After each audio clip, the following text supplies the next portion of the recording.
নমস্কার বন্ধুরা, আমি এডিএন আর আপনারা দেখছেন এডিএন এডুকেশন। বন্ধুরা, আপনারা সবাই জানেন যে আমাদের নতুন এয়ার চিফ মার্শাল হচ্ছেন এপি সিং। শুক্রবার একটি প্রেস কনফারেন্সে বক্তৃতা দেওয়ার সময় ইসরায়েলের আয়রন ডোম ক্রয় করার বিষয়ে তিনি বলেন যে শত্রুর যেকোনো বায়বীয় হুমকি মোকাবেলার জন্য আমাদের ইসরায়েলের আয়রন ডোম সিস্টেমের প্রয়োজন নেই। আমাদের বাহিনীতে ইসরায়েলের আয়রন ডোম থেকে অনেক বেশি সক্ষম সিস্টেম রয়েছে। তিনি আরও বলেন যে আমাদের কাছে যে সমস্ত এয়ার ডিফেন্স সিস্টেম রয়েছে সেগুলো কেবলমাত্র সংখ্যায় কম। আমাদের খুব তাড়াতাড়ি এয়ার ডিফেন্স সিস্টেমের সংখ্যা বাড়াতে হবে।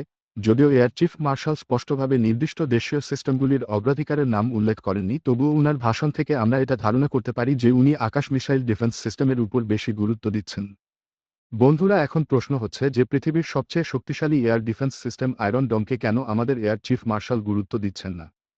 তাই এই গুরুত্ব না দেওয়ার কারণ নিয়ে আজকে আলোচনা করব এবং জানার চেষ্টা করব কেন পৃথিবীর সবচেয়ে শক্তিশালী এয়ার ডিফেন্স সিস্টেম আয়রন ডোমকে আমাদের এয়ার চিফ মার্শাল গুরুত্ব দিচ্ছেন না। বন্ধুরা, যদি আয়রন ডোমের কথা বলি তাহলে আয়রন ডোম কোন অ্যান্টি ব্যালিস্টিক মিসাইল সিস্টেম নয়।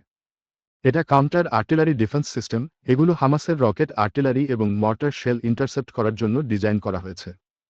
তাই একসাথে যদি 1000-2000 ব্যালাস্টিক মিসাইল ফায়ার করা হয় সেক্ষেত্রে আয়রন ডোম সম্পূর্ণভাবে ফেইল হওয়ার সম্ভাবনা রয়েছে। আর আপনারা তো জানেনই আমাদের শত্রু হামাস, হিজবুল্লাহ এবং ইরানের মতো দুর্বল নয়। আমাদের শত্রু চীন, পাকিস্তানের কথা ছেড়েই দিলাম, কিন্তু চীনের কথা আমাদের মাথায় রাখতে হবে। চীন অর্থনৈতিকভাবেও শক্তিশালী, তাই চীন যদি কোনো দিন ভারতে মিসাইল হামলা করে তাহলে ইরানের মতো 100-200 মিসাইল দিয়ে হামলা না করে একসাথে 2-3 হাজার মিসাইল দিয়ে হামলা করবে, তখন ইসরায়েলের আয়রন ডোম ভারতকে বাঁচাতে পারবে না। ইসরায়েলের জন্য আয়রন ডোম পারফেক্ট, কারণ ইসরায়েলের আয়তন কম, তাই কম সংখ্যক আয়রন ডোম দিয়েই সম্পূর্ণ ইসরায়েলের আকাশসীমা সিকিউর করা যায়। কিন্তু ভারতের আয়তন বিশাল হওয়ার কারণে ভারতের আকাশসীমা রক্ষা করার জন্য অসংখ্য আয়রন ডোমের দরকার পড়বে, যা পরিচালনা করা কঠিন এবং ব্যয় সাপেক্ষ। তাছাড়া ব্যালাস্টিক মিসাইল আটকানোর জন্য ভারতের কাছে S-400 রয়েছে, একটি দ্বিস্তর বিশিষ্ট BMD শিল্ড রয়েছে, যা পৃথিবীর বায়ুমণ্ডলের ভিতরে, এন্ডো বায়ুমণ্ডলীয় এবং বাইরে, এক্সো বায়ুমণ্ডলীয় উভয় ব্যালিস্টিক ক্ষেপণাস্ত্রকে বাধা দেওয়ার জন্য ডিজাইন করা হয়েছে। এবং প্রজেক্ট কুশ নামের একটি লং রেঞ্জ এয়ার ডিফেন্স সিস্টেমের উপর কাজ চলছে এবং আশা করা হচ্ছে 2028-29 সালের মধ্যে এটি সামরিক বাহিনীতে যুক্ত করা হবে।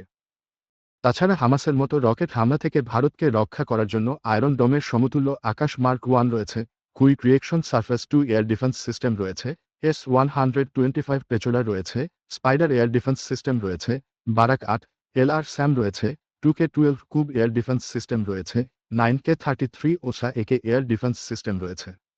আরও অনেক শর্ট রেঞ্জ এয়ার ডিফেন্স রয়েছে যেগুলোর নাম আমি এই ভিডিওতে উল্লেখ করিনি।